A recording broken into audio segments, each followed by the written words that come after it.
So welcome everybody to Anfield for the latest edition of the Gary Neville Podcast, off the back of what even on the 1st of December feels like a mammoth football result.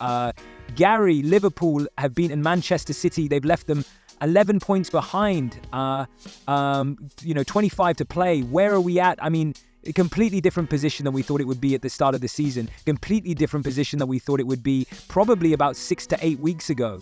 Incredible what's happened to Manchester City. And Liverpool have been so smooth. It's gone from being a very good start to putting in real high-quality, authoritative performances that are looking really dangerous when you think of a Premier League title. To be 11 points clear of Manchester City, 9 points clear of Arsenal.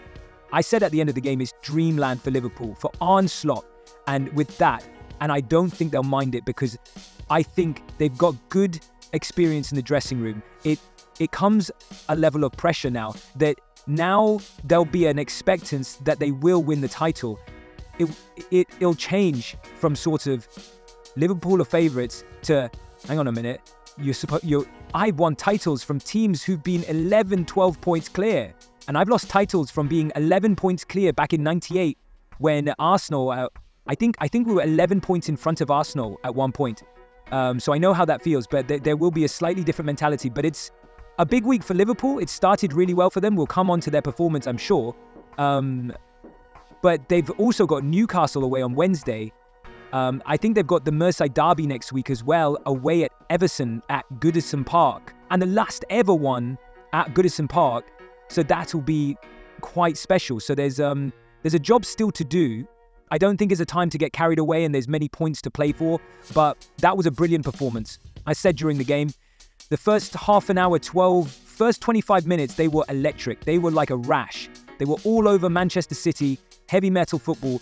Then they sort of, if you like, just played a little bit on the counter-attack. And they continued to do that after the break, but looked equally in control. And you got a really good side when you can be in control of a game when you're playing well, and in control of a game when you're not in possession.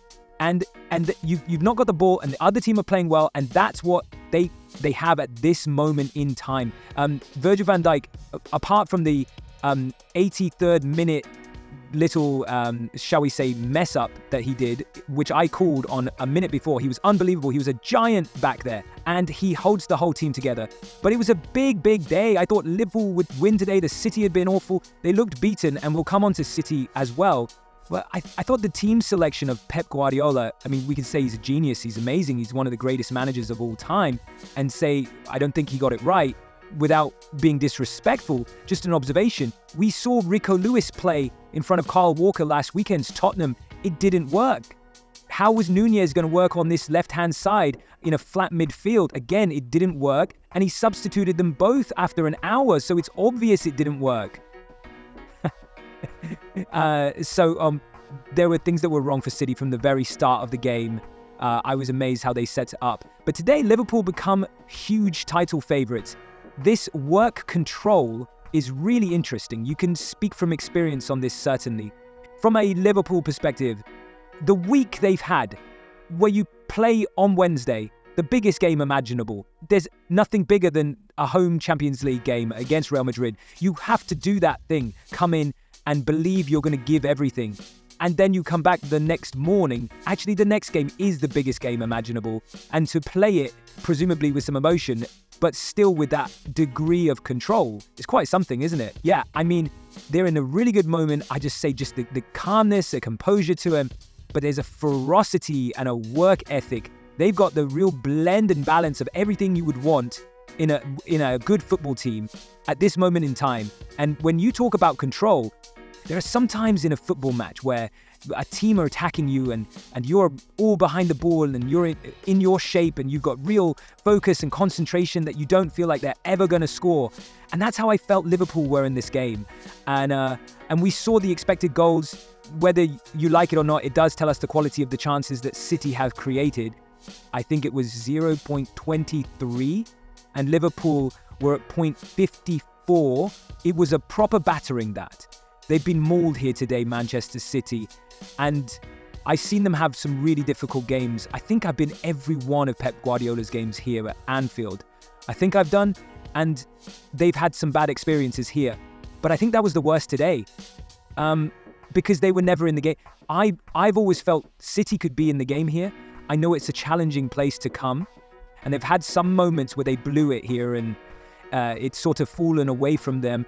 I think the only time they've won here in the last 21 years has been in the COVID season without fans.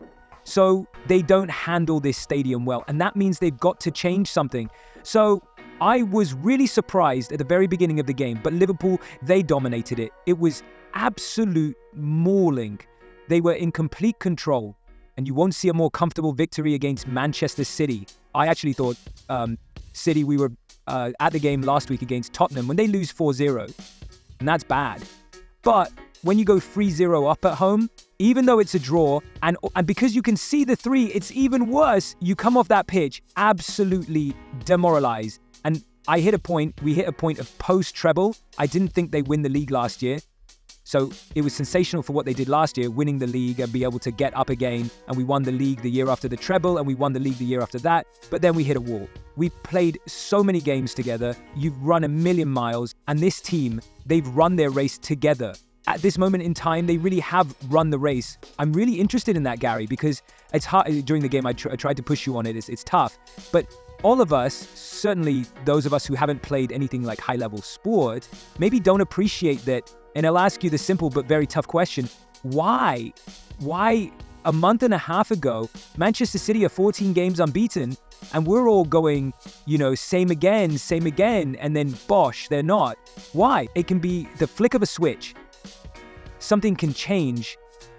Oh, obviously, the Rodri will keep on mentioning it until the cows come home, I think. But then all of a sudden, the weariness, the fatigue, you get a couple of bad results, then the confidence starts to go. And from weariness, fatigue, losing players, injuries, confidence, belief, and before you know it, everything looks like it's gone. And that's why I don't think anybody at this moment in time is really plowing into Pep Guardiola or Manchester City. These are proven serial winners. These guys that we're watching out on the pitch in those blue shirts today don't have anything to prove in respect to the fact they've got 5 and 6 Premier League titles, some of them. They've proven they are champion players. So it's not a case of, they're out there, they've got a new contract and they're not doing well, and they're not, they're sort of, if you like, they're not believing in the manager anymore, or they're not believing in the club, or they're not working as hard as they used to. None of that. I wouldn't say any of that about them.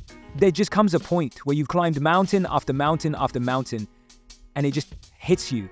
And that's what's happening. We've just seen a group of players who just, at this moment in time, can't do any more than what they're doing. And it looks humbling. They look so vulnerable. They look broken out on the pitch. The defenders are broken.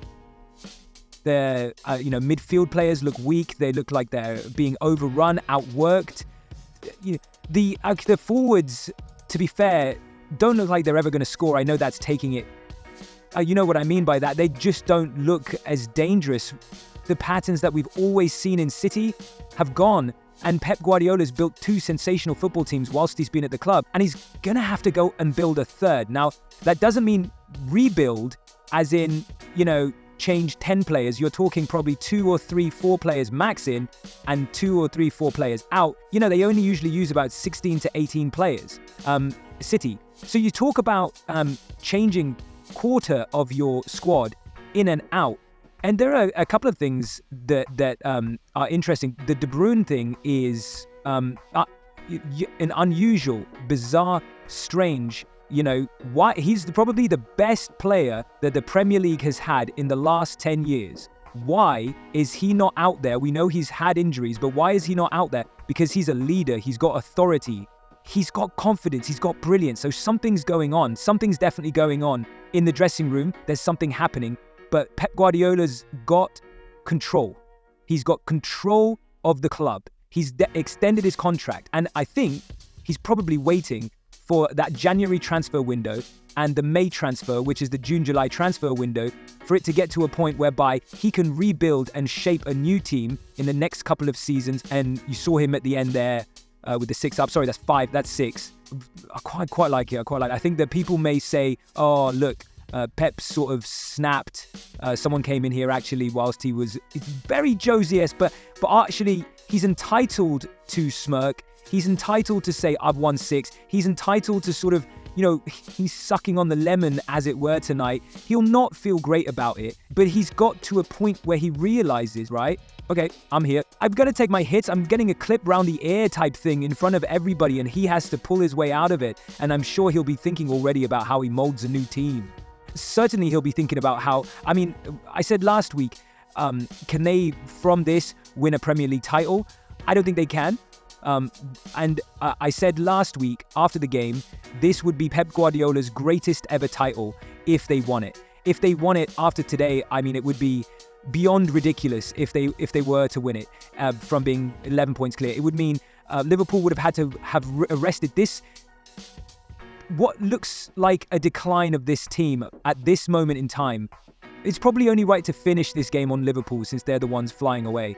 When I was thinking about it earlier, around Arne Slot, words like honeymoon kept coming into my mind. But I thought actually it's got to be on the honeymoon now. Nobody has a honeymoon that lasts from August till December, do they? They lost to Nottingham Forest, but that apart, they just haven't had a blip at all.